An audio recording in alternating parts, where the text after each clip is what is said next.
Hi everyone, my name is Chelsea and welcome back to my studio. If you're new here, I'm a fine artist who specializes in oil paintings and I'm so excited to share my painting process with you. For this painting, I was really interested in capturing the light of a backlit subject. So as I began to block this in, I'm primarily interested in capturing the color first more than anything else, so I'm not starting with a pencil drawing. There are definite advantages to starting in pencil, especially in oil, where you don't have compatibility issues like you do in acrylic, where you can't layer paint over the graphite very successfully. But I find if I'm working fast, I'm just as accurate sketching in the subject with a light wash of paint as I am with pencil.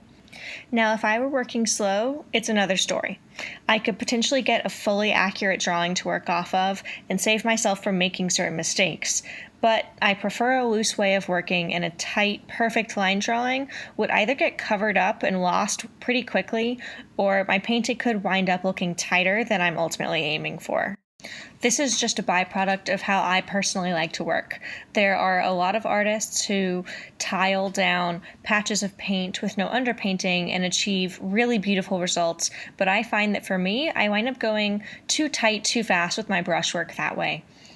Plus, psychologically, I think I just need to see a rough version of the whole composition in order to bring a painting to completion.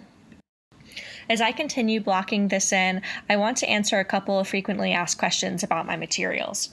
I'm painting on an 11 by 14 sheet of aluminum composite panel, sometimes called ACM, which is simply 2 sheets of aluminum sandwiching a foam core.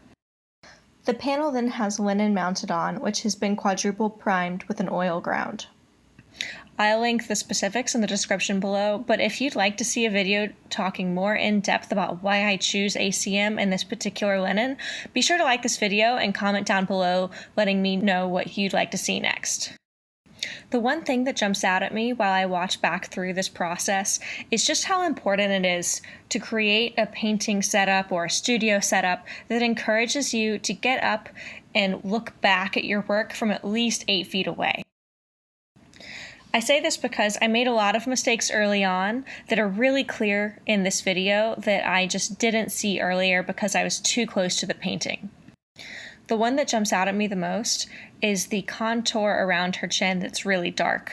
You can tell I misread this early, and it's a bit distracting when you're taking in the whole painting and not mentally zooming in like I was at the time.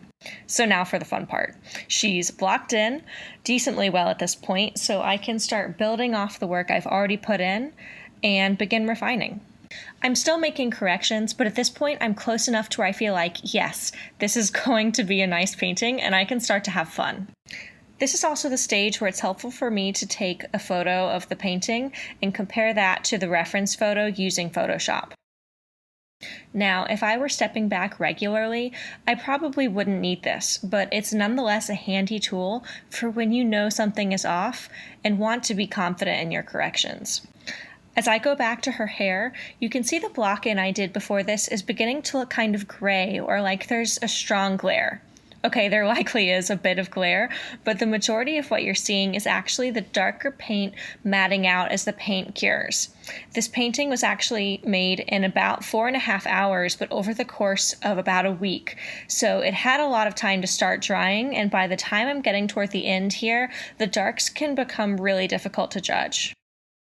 This is where something like spray retouch varnish comes in really handy, because it resaturates the darks and lets you see the true color again. As a side note, this explains one reason why it's so important to add a final varnish to your painting, to make sure your colors don't distort over time. You can actually see in this cut that her hair suddenly becomes much darker and richer, and that's because I took the painting outside and sprayed retouch varnish on it, so you can see it really does do an awesome job. And here's the final piece. If you'd like to see the full-size image, I've included a link in the description below. And if you've enjoyed watching this time-lapse or you learned something cool, be sure to subscribe to my channel for more painting videos in the future. I've begun recording time-lapses for all of my paintings going forward, so I plan to have new content for you every week. Thanks for watching. I'll see you next time.